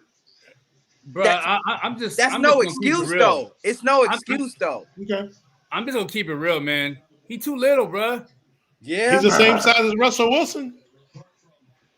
I think Russell Wilson might be a little bit taller. I mean, slightly, but I'm saying that was a big thing when he was coming out of college. All the stuff he's a tad. Russell got him by a tad in each the weight and the height by a tad, but he's basically Russell Wilson. I think you're gonna see a lot of defensive heavy teams in the NFC, and it's gonna come down to whoever has the best defense in that conference is probably gonna win that conference, even with mediocre quarterback play. Right. So that's just how I feel about the NFC. I just want to take a little side note, man, and just to say, Josh, I'm a little disappointed in you because if you remember a couple years ago when you guys faced Dallas, man, I broke out my Green Bay Packers hat, man. I just really wish that somehow, some way, I could get a little bit more support from you this weekend, man. You know what I'm saying? He probably like Dallas better than the Niners, though. Man, that's kind of hurting me, man. But it's cool though. It's cool. Hey, I'm pulling for you, Jay. I was gonna say, Jay, I got sake, your back. But Jay, bro, I got your. I can't stand y'all neither, though. Says the guy with the red shirt on, right? Right. I can't stand y'all asses either. But the only time I go for the Niners is when they play the Bears, the Vikings, and Dallas. Any other time, forget them. And right. All right, man. Well, we got our predictions in. So we're gonna lighten up the ship. Some people uptight. The teams are, not in it no more. So some people can't relate. Some people can relate. So we're gonna we do here at Stay Tuned Live. We mix it up. We talk about everything. So we're gonna go ahead and go to this next segment, which is the Stay Tuned Podcast presents the Movie Block with Czar, with me, of course. And let's get some opinions and some of the movie buffs. The comments are definitely appreciated. Your selections and knowledge of film. And let's go ahead and get this started. First one, pretty simple. This is a prison jail-based theme. These movies are about prison. We got Life with Eddie Murphy and Martin. We got Gene Wilder and Richard Pryor with Stir Crazy. We got that boy Glenn Plummer in South Central. And then we got the great Morgan Freeman and Tim Robbins in The Shawshank Redemption. We're going to go around the panel. One's got to go. Let's go with Jay Will. Go ahead and you go first. I mean, out of these four, it's got to be South Central, even though I really enjoyed that. Wow. It's got to be South because you guys are a lot younger than me. Stir Crazy is iconic for me because I love Gene Wilder and Richard Pryor, and they acted like two plum fools in this movie. It was hilarious. It was a good storyline. It had to be. I mean, Shawshank is one of my favorite movies of all time, and then Life with the cast that Eddie had. It's got to be South Central, but I really enjoyed South Central though. Ooh. Okay. Rashad. Hey, I'm a LA boy, South Central native. That's staying for show. Like, so for me, Deuces. What that deuce like? man, that resonated. So for me, Deuce. I like South Central Life. I'm gonna go with the Richard Pryor, and then the last one gotta go. Shawshank? Yeah, Wow. Shawshank gotta go. Wow. Okay. Ooh. Shawshank. All right. Hey, man, that's what make these fun, man. That was a really wild take, in my opinion, but hey, man, that's what they're here for. All right, Donovan. Shawshank is one of my favorite movies of all time. It probably is, and I said that on previous shows, so that is definitely staying. I'm gonna have to go with Stir Crazy, and the reason for that is because kind of what Jay said, just a little bit before my time. I mean, I was young when it came out, and the other ones I just can relate to a little bit more and seen them more. So I'm gonna go with Stir Crazy. Gotta go. Okay. Double A. You should check that out one day, Donovan. Just if it's on TV, you should really check it out. All right. The only movie I've never seen in this selection is Stir Crazy, and I don't want to eliminate that by default. I'm gonna go by Jay Will's word and say that it was a really good film, and I think Czar, you also said that was a really good film as well. So I don't want to be one of those types that just eliminate a movie just because they didn't see it. So I'm gonna go off of the three that I have seen. I'm gonna say South Central gotta go. Okay. Josh, if you ain't seen them, No, I seen him. I mean, I didn't see Stir Okay. Crazy, so Stir Crazy would be the one that will have to go. But if Adam's logic, I go with Life. You know what I mean? I can't get rid of South Central because it's just the storyline. You know what I'm saying? And then I think Shawshank is the best on here. You know what I mean? Right. But it would have to be Stir Crazy. Okay. For me. Wow. And Ace said Stir Crazy. So y'all know how much of a movie buff I am. Deuce. Right. So y'all know how much of a big movie buff I am. So to me, in my honest opinion, Shawshank Redemption is the greatest movie ever made. Period. Number one, greatest masterpiece movie I've ever seen, in my opinion. So that's not going anywhere. The greatest narrated film by Morgan Freeman. I've never heard. I mean, James Earl Jones got some, Samuel, but the narration from Morgan Freeman, oh man, it's nothing like it, in my opinion. So life is not going anywhere, obviously. So it comes down to Stir Crazy and South Central, kind of like what Jay Will said. But unfortunately, I that Deuce like Glenn Plummer, I relate to it a little bit more, but this is no knock on Stir Crazy, but I do have to get rid of it as well. But I love that movie growing up, but that's what makes these hard. I would still have to get rid of Stir Crazy, even though, again, it is a very good film. Adam and Donovan, y'all definitely should check it out. All right, moving on. All right. Which is the greatest comic book superhero film of all time? Choose one. Now, it doesn't have to be a movie on this list, but if it is, that's fine. But if it's a superhero movie that you feel is better, you can say anyone. We just need to know which one it is. So let's start with what you say. Go ahead, Double A, kick it off. Well, my question is that Spider-Man movie? Is that the new, for what it's worth? Black Panther, top left. Spider-Man 2, top right. Avengers Endgame, middle left. The Dark Knight, middle right. Superman 2, bottom left, and Logan, bottom right. Okay, so that's not No Way Home. Okay, got you. No. All right. Okay, so damn. All right, then in that case, I would say the greatest comic book it's Endgame. It got to be. I mean, just because of the collection of Marvel superheroes that was on there. And you literally get Black Panther, Spider-Man, and everybody. You get two of the selections in all in one movie, pretty much. So for me, it's Endgame. Okay, fair enough. What's that? No, I'm saying what's up to my boy. Okay, go ahead, Josh. Shoot, Batman. You know what I mean? Whatever Batman movie. I like the first one, the one with I don't know what it was. Jack Nicholson as a Joker? Jack Nicholson, yeah. Oh, yeah, wow. Yeah. You went to the Michael Keaton one. That's my favorite one. Okay. Jay Will. The Dark Knight, man. That's my favorite. That's my favorite superhero movie of all time.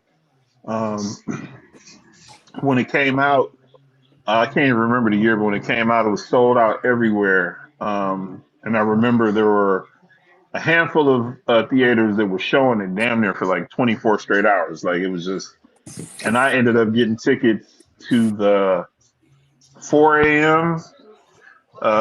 Show, and it was jam packed, and the entire crowd was just like going crazy. It was almost like I was at a professional sporting event. And I came out at almost 7 o'clock in the morning. There was a line wrapped around the theater, and that movie just Heath Ledger just played his ass off, man. Well, you know what was behind that, and I'm with you. It's a fantastic movie, but him movie. dying right before it came out, that really through that. Right. You know, but it was. They said he got into it just like so much that it changed his life. Right. I don't know how true that is. It's just, that's things that his family said that he really engulfed the character, and it took a lot out of him. Right. So, but just a hell of a movie, just a lot of action. They really pissed me off with the Bane. That was horrible. To follow up a great masterpiece like that was horrible. So, Right. but The Dark Knight for me, man, it's just hands down. Okay. Donovan. I'm gonna have to agree with Jay Will on that. And if you look at when the Dark Knight came out, it wasn't like the Endgame where it got all the advertisement on social media, everybody giving spoilers and everything. Like based on that time and just like Jay said, there was I didn't even see the movie till it came out like on video. I'm not really a big comic book superhero film, but Mhm. I mean the amount of pub that got just alone and all the good reviews and like I said, the Endgame. I mean, it just came out when did Endgame come out? Like Endgame came out 2019. Yeah, so it's like they had very many like sources to promote it, and the Dark Knight. I'm gonna have to go with that for sure. Okay. Josh. Still here, Josh? All right, maybe he took a little bathroom break. So, pretty much. Hey, real quick. Let me read some of the comments. May said Superman is awesome. Man of Steel. A said I was leading towards Batman. He enjoyed Jim Carrey as the Joker. Czar said he means the Riddler, and so he said yeah. So okay, I'm riding with the Batman. Man, that's funny. Ace said, I thought that's I think that's the third Batman Forever. I thought that was horrible. Man, I love that. That was my childhood. I love Batman. You used to like that one too with Jim Carrey? Yeah, Batman Forever was so dope. They promoted that movie like no other when I was a kid. Hey, which one was the one with Two-Face? That was The Dark Knight. Yeah, that was Dark Knight. Okay. Yeah, he's in the picture. He's in the middle right. He's the guy in the middle. Yeah, in the middle. Yeah. Was Two-Face on Batman Forever? Or was that No, The Dark Knight. No, wait. You know what? Tommy Lee Jones did play Two-Face. Yeah, he was on did. Batman Forever. You're right. That's how bad that movie was. I forgot. Dude, it was Two-Face. You had Two-Face, the Riddler, Mr. Freeze. Yeah, Arnold Schwarzenegger, right? Yeah. The one with the penguin too, though. I like it was just corny to me. Like back then, it wasn't as serious or the tone. It was just a little corny for me. The outfits and everything. Yeah, Hey, which one was the Poison one with Ivy on that Penguin? one too. Yeah, Penguin. That was Danny DeVito. Which one was that one? Which That's the same movie. Oh, hey, for real? Yeah. No, that was the second one.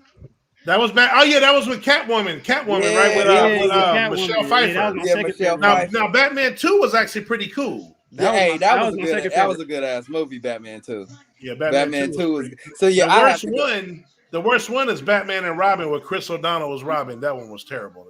I actually low key like that one. I'm not gonna front. I actually thought that was cool. No, hey, I can't knock y'all because I grew up on the fucking TV show. Remember the Bam and yeah, the Black? Yeah. You watch that now? Corny. Oh, yeah, super Michelle corny. Pfeiffer was in that. I forgot. Yeah, that was my childhood, man. Like Batman 2, Right. 3, 4. Yeah. But for me, I have to go with the Dark Knight as well, though. Yeah, for me, it's definitely Avengers Endgame. I mean, if you guys are following the MCU and y'all, since 2008 and watched every movie, it's just a build up to that, man. A lot of emotions, a lot of just, man, riding with people. Like, it was just a build up for it. And like I said, it was just the ultimate, comic book film and like a bow to that phase of how it ended, whatever the case. But I definitely got to go with Endgame. But No Way Home, which ain't on here, Adam brought up Spider-Man. Oh my goodness, man, that's why I thought that was that. I was like, I still ain't seen that movie, man. And make sure before you see it that hopefully you follow the MCU, but at least watch all the other Spider-Man movies. Okay. Tobey Maguire and the Amazing Spider-Man with Jamie Foxx as Electro and the Lizard. If you need a list, let me know. I'll shoot it to you. But it's important before you watch this Spider-Man. That's for sure. That's what's up. All right. Okay, check it out. Your boo or friend with benefits wants you to host. oh my God! Wants you to host a horror movie night triple feature. Which 3 films are you choosing? All right, let's Rashad. So, whoop, kick this off, baby. Let me see. I'm looking. Oh, I'm going Anaconda for sure. Because after the movie, it's getting down. So Anaconda for sure. Give her that Anaconda. Let me see. I got. Tales from the Hood, super classic. Okay, gotta do that. Classic. Gotta go Tales from the Hood. Anaconda, Tales from the Hood. I'm saying, I don't know, man. That's I think the last one I'll go. You're Next. Oh, you seen that one, huh? Yeah, I go. Hey, that's underrated. That's underrated. That's a dope movie, bro. So yeah, Tales from the Hood, You're Next, and Anaconda. All right, Donovan. I'm gonna go. Ace just said it in there in the comments, but I'm gonna go with Anaconda. Wrong. Well, I'm gonna go with Anaconda. I'm gonna go with Wrong Turn, and then definitely Tales from the Hood, man. That's a classic, man. You can't take that away. Okay. I feel you. Adam. It's Anaconda for me. It's Tales from the Hood and Ma. Okay, you gave Ma a little love. Okay. All right, I like it. Okay. Jay Will. Oh man, definitely going Tales from the Hood, Wrong Turn, Nice. and Ma was more funny as shit to me. That was a trip seeing her play that role, huh? Yeah, it was just weird because she's so sweet, but then she still played like she was a sweetheart, and then it just got crazy. Yeah. I'll probably go with Ma though. There you go, Jay Will. Yeah. All right, Josh. I'm gonna go with my cousin. She said Anaconda, Tales from the Hood, Tales from the Crypts, because those are the only ones I've seen too. So I got to check out the rest of them. I saw The Craft too, but it wasn't really that scary to me. So y'all know this is my favorite genre, and within the genre, slasher is my favorite, which is why I'm a big Jason guy, Michael Myers guy. But I know probably a lot of y'all have not seen Hatchet. That's probably one of the most underground of these films. A lot of these were in the theater, or you kind of know them by name. But Hatchet is a crazy 80s slasher killer movie. So I'm bringing that with me. I'm bringing The Wrong Turn, which some of y'all mentioned. Y'all know that's a slasher. And then that's the third one is tough. It's between one of the Tales, either the Tales from the Crypt Demon Knight or from the Hood. But I'm gonna go with Tales from the Hood, dog. Just give me a little hood classic in there with the horror twist to it. You know what I mean? That boy Ace said he didn't even make it into the other 2 movies. I got the motion ready already. May said wrong turn in Anaconda because that's all she's seen. Oh, okay. All right. I think that's I everybody. wonder if that's my homegirl, May. Hey man, May. reach out. You never know. Like AT&T, Are you Jay's homegirl? Damn. And then real quick, y'all each got to answer. Now, this night, is it with your boo or is it with your friend with benefits? It's with Mary for sure. Let me just get that out the way first. But yeah, it's with Mary. Nah, I'm just messing with y'all, man. All right, man. Now this is gonna take some thought right here, man. One has to go, and all his work.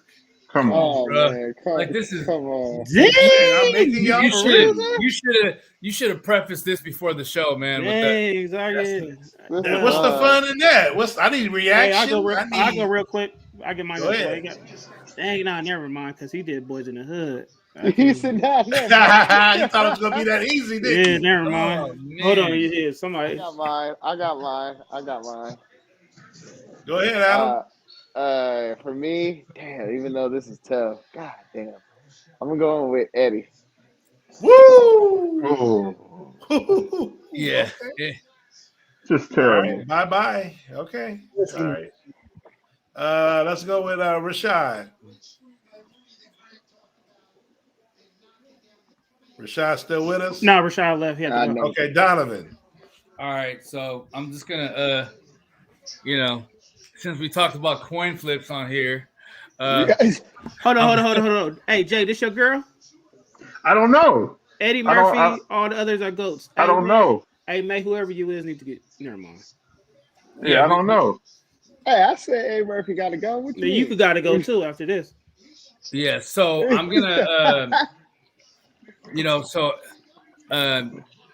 since we talked about coin flips, earlier, I'm gonna coin flip it between Eddie Murphy and Lawrence Fishburne. Look, see, I ain't the only one. And heads is Eddie Murphy, tails is Lawrence Fishburne. So I'm gonna flip the coin. He said, "I'm gonna flip the coin," and it's tails, man. So tails from the hood again. You gotta go, Fishburne. All right, Jay Will.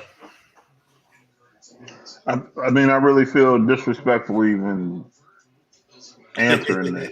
Right. Seriously, there's just no way in the world. Doug wouldn't probably even answer this. There's no way in the world, man. I mean, like, I like all the body of work of all these guys. Neither one of them ever disappoints. Shit. I can't even answer this, man. It's too disrespectful. Yeah. You know what? Nah, see, because I'm going through all the Sam's stuff in my head. I thought Lawrence Fishburne off top, but man, Boys in the Hood is my joint. Nah, Lawrence Fishburne's got. I mean, if you just go back to Cornbread Earl and Me. Cornbread Earl and Me. If you go back to man. What's the Deep Cover? Man, that was hard. I ain't never seen that. That was Boys in the man. Hood. You never seen Deep Cover, Josh? Man. But I mean, I can't even answer this, man. Mine's is it's still between Lawrence and Morgan, but she said that my cousin said they shot Cornbread. Ace said Lawrence Fishburne. And then, like I said, May said Eddie Murphy. I'm gonna ride with and here go Rocco. He said he's going Will Smith. Hurtful. I can't, man. It's between Shawshank and Boys in the Hood, but I'm gonna ride with Boys in the Hood, and Morgan gotta go.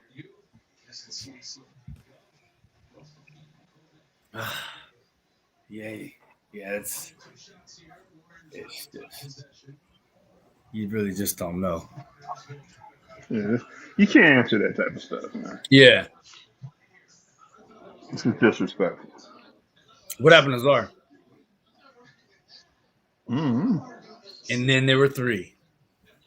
Are we still alive? We can just go right on the Stay Tuned After Dark.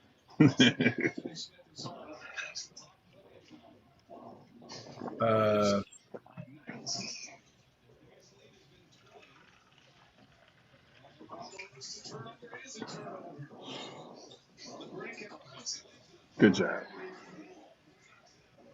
What's up, everybody? Hey, I'm sitting over watching the Warriors. Oh yeah, my So. bad. Hey, like Yeah. I said, it was between Boys in the Hood and Shawshank, man, but I couldn't pick Shawshank.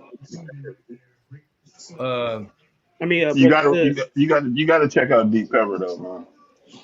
Yeah, no. That's what Deep Cover is what kicked off Dr. Dre and Snoop. That's what kicked off Snoop. That soundtrack. That Deep Cover yeah, he was was on that soundtrack. Yeah, that was the soundtrack to the movie. But the movie was hard though because Lawrence Fishburne, he was a cop, but he went deep cover to try to take down the drug kingpin, and he got so sucked in and was off coke and just he got sucked all the way in and really turned into the bad guy. So it was like that was a hell of a movie. Deep Cover was hard, super hard. What was the one with what's his name? Ice-T. What was that little movie? Then Ice-T had like a little. Oh, Surviving the Game. Nah, Bloods, not Bloods. It's called, no, Colors. Oh, Color. Oh yeah, that was in the '80s. That was the first gang movie. Yeah, that was the first gang movie. The glorified Bloods and Crips. That had Sean Penn in it too. Yeah, I ain't good never movie. Seen, yeah, and I still gotta I'm see. I'm sitting here watching this UCLA Arizona. It's a good game too. Was the Warriors one? You know, yeah, 90-74 with 2 minutes left in the third. What's up with Czar? I don't know. He just texted me. He got booted out. He should be coming back. All right. At least y'all finally won, Donovan. I know we're fine. Well, I mean, at this point, it's like Lakers are finally healthy. So if we don't improve, then it is what it is. You know what I mean? Yeah. And you know, Do you LeBron. think they should get? You think they should get rid of Westbrook? Bro, I can't defend him any longer, man. I can't. Right, I feel you. I mean, I've tried to, and I've tried to just, but it's like, come on, bro. Like you turn. He had like 5 turnovers. He was the first 5 turnovers were him. Then every game he airballs a shot. I'm like, come on, man. Like you might as well just been out there blindfolded, man. This guy, and then it just seems like he doesn't hold himself accountable. You know what I mean? Like that's the part that kills me with Russ. You don't hold yourself accountable, and you never think it's your fault. You know what that sounds like? It sounds like AB, man, Antonio Brown. It's like someone with the skills, and then it slowly diminishes. But even though AB was he was successful there, but in Tampa, but it just the attitude is like hold yourself accountable. You know what I mean? And he never does, man. So now, not cutting you off, not getting my czar on, but now you see he's then flipped it now and said they've tried to give him $200,000 to go into a crazy house and just sit on the sideline and play the narrative. You see that dude. First of all, I'm not against him. Well, all I'm saying is that guy loves throwing franchises under the bus. It's not too many more teams that's going to take a shot on him. You know what I'm saying? Like, because you can't trust him. You know what I'm saying? Anything that you say to him, if he falls out with the franchise, then he's going to put you on blast, which I understand why he put Tampa Bay on blast. But it's just funny how he will air you out. You know what I'm saying? Now he's saying he wants to play with Lamar Jackson in Baltimore. Dude, I doubt he gets another chance. It's too much of a headache. It's a headache. Yeah, I mean, and it makes sense for him to do that because out of all the teams, Lamar has the least amount of weapons, so it would make sense.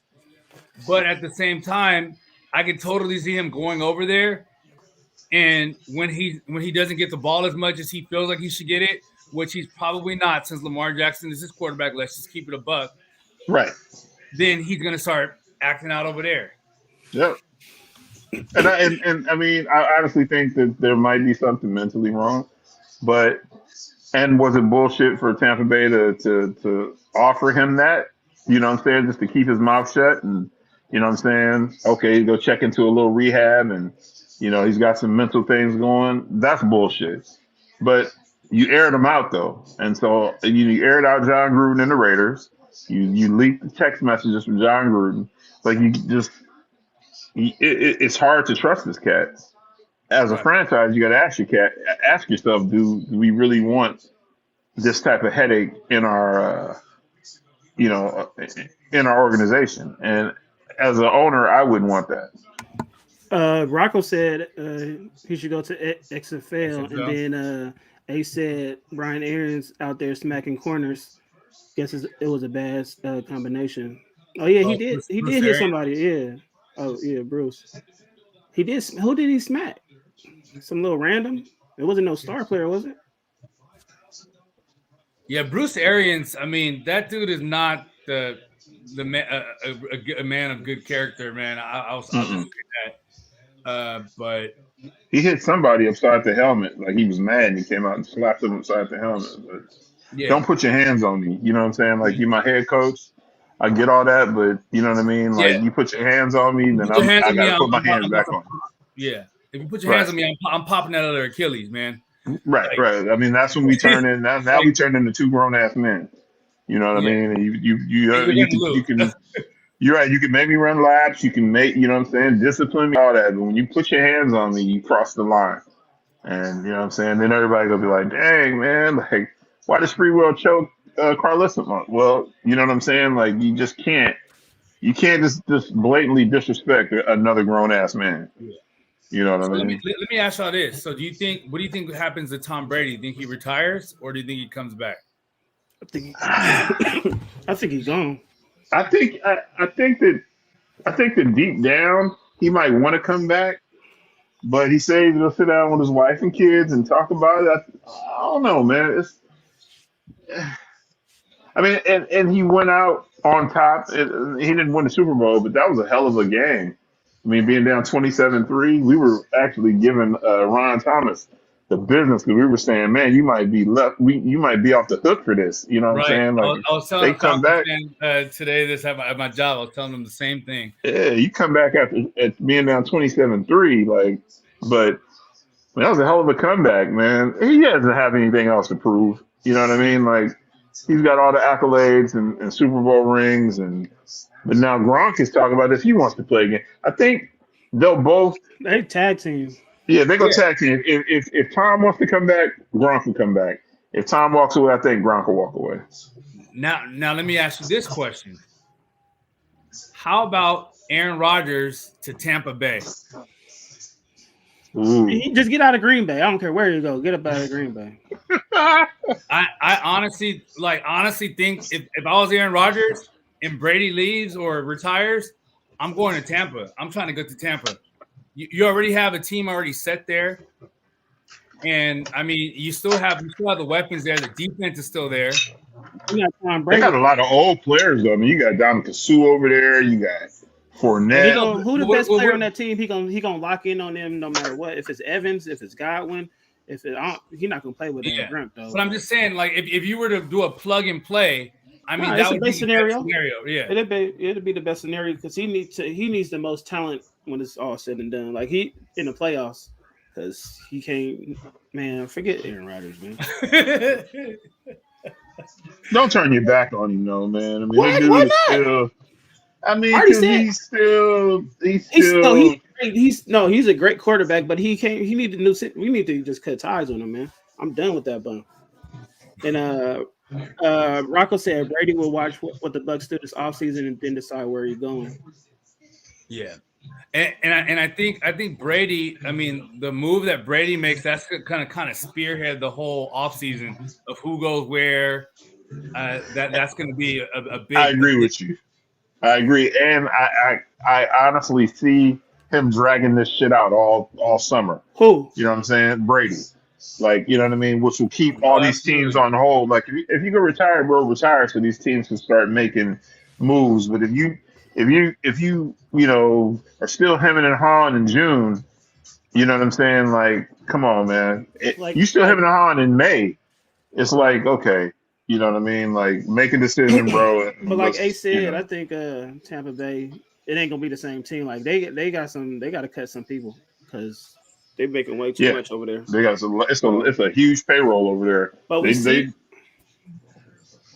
what happened to Tom Brady at the end of New England when they really didn't have nobody. Like Brady is at the point to where he needs, you know what I'm saying, some top talent. He can't just go anywhere, you know what I'm saying? So But I think that's any quarterback. You got to have some. No, that's what I'm saying. He's talent. falling off. It's father time, so he needs. Right. So that's, to me, he made the best decision going to Tampa because they got the most weapons and he won a ring.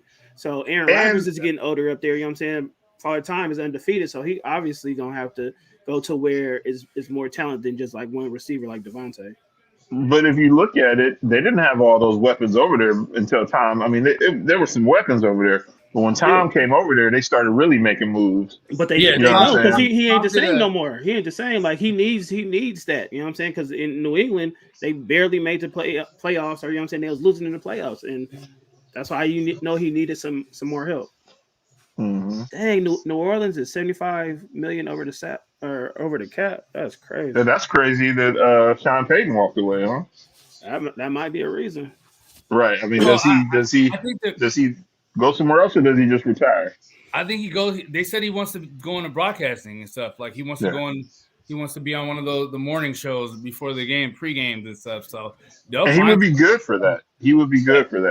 But I think honestly, like the talk in New Orleans, anyways, is that they were kind of pushing for their defensive coordinator Dennis Allen to be the coach anyway. So I think that's what's going to happen. Dennis Allen will be the coach. I mean, he has a 2 weeks experience with the Raiders. He actually was the one that gave Carr the okay to start. Like he was the coach when Carr started in Oakland. Right. So I think that's probably what's going to happen in New Orleans. Dennis Allen will be the coach. Well, Rocco just go ahead. Yeah. I'm sorry. Go ahead. No, go ahead. All right, this is Rocco real quick. He just said, just remember Chris Godwin, Gronkowski, Fournette, and the two of his starting offensive linemen are free agents this season. So he will lose talent one way or another. Yeah, he's gonna lose talent, but I think Gronk leaves. You're not gonna re-tag Godwin because you're gonna pay him a shit ton of money, which you're not gonna do. So he's not really worth it anyway. Yeah, so I mean, you'll keep you'll probably keep Fournette. I mean, I would keep Fournette because Gronk. I mean, you still have Brait and OJ Howard as your tight ends over there. So I mean, you would get rid of Gronk, and then Godwin, you'll let Godwin walk. You're not going to pay him. You're not going to franchise him twice, and then you just go like there and probably keep Fournette. But how much Evans making? Huh? How much? They're all making a shit ton of money. Well, Evans is still locked in his contract, so I mean, he'll be good for more years. I forgot Tampa Bay did draft a quarterback, right? But you still have Evans, you still have Miller, you still have a decent amount of weapons there. I mean, to do something and like Tom Brady did. I mean, if Aaron Rodgers was to go there, he would just have to take less and build up the team. I mean, so here's my take, right? And you guys just got to think about this, right? The cats, these coaches, man, they start getting older. It takes a lot, man, to deal with these players. They're prima donnas. They make a shit ton of money. They make way more money than you. And so, like, when the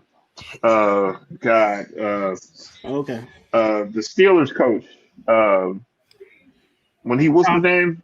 Thomas? Cowher. No, Cowher. Bill, yeah. When he walked away, everybody's like, "Oh, he's got to come back." Now, when these guys get on in that booth or on these shows in the morning, the networks are probably paying $7, $8 million, $10 million probably. You got a really cush job, and you no longer have to deal with these asshole Antonio Bryant's, people's egos. You don't even have to deal with that no more. You come, you talk football, and you look at Tony Dungy as a huge knowledge of the game. So you can come, you can come to the studio. You're not out in the cold. Same with Mariucci, like all these guys. You get in that booth and you start commentating. It's like you got to think like, okay, I'm making $7, $8 million just to sit here and do this, for half a year, or do I want to go and deal with just the hustle and bustle of every single day coaching these guys? You get so it's a young man's game. Yeah, that's what I'm saying. Really different once you get up there, man. Right. So I'm glad that Bill Cowher never came back. I'm glad Mariucci never came back. I was surprised that he never came back, man. I ain't gonna lie. Tony Dungy never came back. Like, go ahead, let these young guys, let the Shanahans, the McVays, let these guys. Well, I know what will come back is Mark Jackson. I think I don't know. Y'all think Mark Jackson want to come back, or he good with the commentator? I think he wants to coach. I don't know if he'll ever get the opportunity, but I think he wants to. That's the thing. So what's up? What's up, Czar? Man, my McDonald's internet, man, pulled a fast one on me. But I don't know if you That and the ice cream machine. go ahead and get to the promoting and marketing, or what you want to do with your big job. You could throw one more up there. Let's do a for the fans. Let's do we'll do one more movie and then we'll get to the promoting. Rashad said Mark Jackson need to come to the Lakers. Ooh, I wouldn't be opposed to that. So this is before I got disconnected, man. I know Jai, this is gonna be a tough one. So which portrayal do you consider the best performance? So you got Goodfellas, top left, Henry Hill, portrayed by Ray Liotta. You got Denzel on the right, portraying Frank Lucas, an American Gangster. You got Johnny Depp in Blow, portraying George Jung. And then you got Al Pacino portraying Tony Montana in Scarface. So go ahead, Donovan. Which one had the best performance? Scarface is one of my favorite movies, so I'm definitely gonna have to go with Al Pacino for sure on that one. Hands down. Yeah, I mean you gotta And I was I think I was 11 years old when that came out. So I mean, it's just amazing. Like the young cats, even can still respect it because that was a hell of a movie, Scarface. So okay, you got the same answer, Jay Will? Yeah, hell yeah. Okay, what you got, Josh?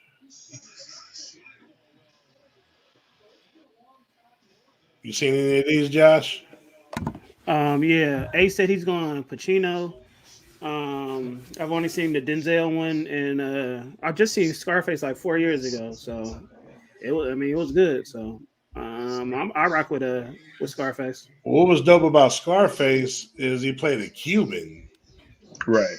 He's Italian, and he actually pulled it off. It was believable, but yeah, I mean, that's probably the right answer, but because like I said, we were doing it based on performance. If this was based on the movie, I would not have Scarface as the best movie, but right. Performance wise, I probably agree. Definitely performance wise, right.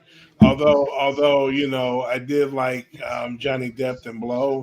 He did his thing as George Jung, and shout out to Pee Wee Herman playing. I forgot the dude's name in real life, but he played the supplier and pulled it off, man. Like Blow was a hell of a film, but yeah, that's a great movie. Yeah, Roger said he's going Denzel. American Gangster is the best film out of the four to him. Well, yeah. He's going movie, but yeah. And then Ace said Johnny Depp killed it. Yes, absolutely. Okay. All right. Well, again, we had a little intermission of the movie block, but that pretty much concludes that. So we'll go ahead. That was actually good, man. I mean, it was good just to talk and kind of improvise. Right. Since you jumped in right there, you might as well talk to him some more, Donovan. So thankfully, it looks like they're making a little headway with these negotiations during the lockout. So it looks like baseball season should start on time. So when it does, check me out on the Pop Fly podcast. I mean, there's really not much to say with the Braves won the World Series. That's all I got. The Mets, if they stay healthy, they'll be there. I'll be nice to you today, Czar. Hey, man. But the off season was looking nice until this damn lockout. Yeah. I mean, there's still a lot of questions about Freddie Freeman if he's even going to be a Brave. So we'll see what happens. Right. But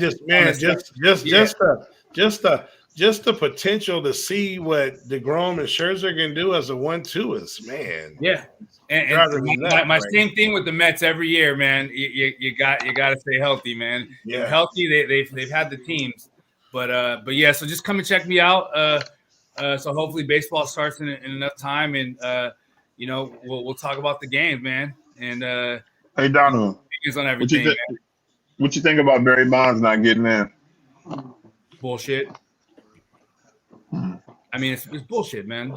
It's bullshit. I think he will get in eventually, No, he's on his 10. Well, unless him and Clemens, they have their 10 years. So as far as the base voting that they do is 10 years. Man, that's garbage, man. Just that is just like Rocco said, it's BS, man. Yeah, but you know what I'm talking about, Donovan. So they didn't put Kurt Schilling in there, did they? No, he didn't make it either. Okay, Clemens. Only one person got in, and that was David Ortiz. Yeah, I mean, rightfully so. Ortiz, unbelievable, man. Right. All right. I think Adam dipped out, but you can always catch him with financial breadcrumbs. You know, he'll give you all the tips you need on how to, turn a 15 cent into $1, your Bitcoin, how to, turn a Wish sandwich into a full-blown club sandwich, the whole nine. So make sure you follow, like, and subscribe because you got some breadcrumbs coming soon. Yeah, and also too, just to add to that, they also have a TikTok page where his girl Mary, she does a lot of good TikTok videos, a lot of information. Nice. Yeah, make sure you follow them. They're doing big things in the South Bay. All right, shout out to the big homie Dennis. Went to the game, watched the Sixers get tossed up today by the New Orleans. They lost that game? Yeah, they did. Mm-hmm. Oh, hey, it was funny. I was talking to him and I was just BS. I'm like, go New Orleans, man. And they actually ended up losing that game. That's crazy. Right. But please like, subscribe, and follow. He's on all platforms. Ignorant Thinkers Podcast, Talk Your Ish, The Side Joan, the Buck Flair Show, a lot of other joints. So please make sure to like and subscribe. It was good Dennis got out. He needed a break, man. He did. Yeah. And we got that boy Doug seemed like he's always on a break. But please like, subscribe, and follow Dig on Doug, where he talked about some real life situations, goals, and a lot more serious tone, but very deep, very good material. And please subscribe, like, and follow. Talk to him, Jay Will. Oh, man. Blessing, man, to be back here with you guys tonight. Haven't been feeling too good, man. But yeah, Willie Barr's coming. It's coming, man. We keep talking about it, but it's time to put up or shut up. So Black History Month, baby. It's coming. Exactly. You said it's coming? Black History Month. It's coming. And that's what she said. All right. Well, there it is. It's coming. We ain't gonna touch on that one. Right. That's Stay Tuned After Dark. You're right. All right. Well, it's broke time with the boy Rashad. He had to leave us a little early with his suit whoop. He had a meeting to go to out there in SoCal. But please follow, like, subscribe. Him and his guest host Abby. They be always breaking it down with bringing the sports world into effect, and definitely check out some of their material and content. Of course, hey, Josh Kuminga is out here giving it to these cats, bro. On the game, I see in the background. Yeah. Speaking of 19-year-old kid. We've been waiting on the King's Art Show. Definitely getting that in tune in conjunction. Stay tuned live in Ignorant Thinkers. So please be on the lookout for that as well. Some that are not shown here. We have Justin and the Pennermans with a Purpose. Please like, share, follow. What you heard what Miss Chocolate said, please make sure you like and subscribe and follow as well. I think that's pretty much most of us. So before we shine the light out, we're going to end it like this.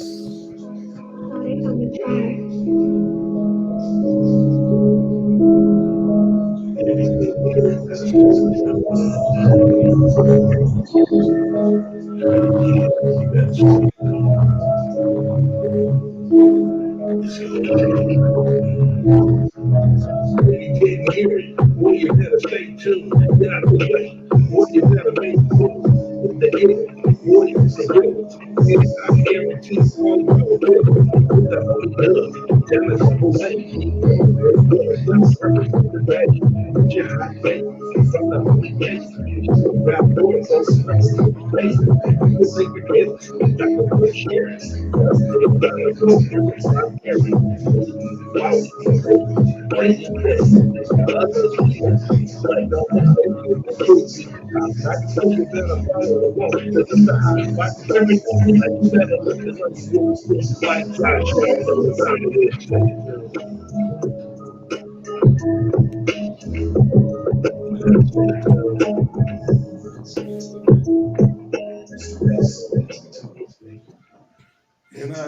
is there. And before we head out, Josh, and let everybody get their last words. CEO, what you got to say to the people? Man, y'all see it, man. The merch is finally here, man. So hit us up, man, through Facebook, Instagram, if y'all know us personally, man. All right, Dom, any last words to the people? Just may the best teams win this Sunday. Hopefully, it's not the Rams. Josh. And I don't know, man. Hey, Jay Will, what you got to say? Thankful to be on the show again, man. Just, hey, y'all crazy. Stay tuned after dark, baby. What you got, Jay Will? It's good, man. Go ahead and send us home when you go ahead. You crazy. Go ahead and send us home when you're ready, homie. Let's go, guys. For sure. All right, holla.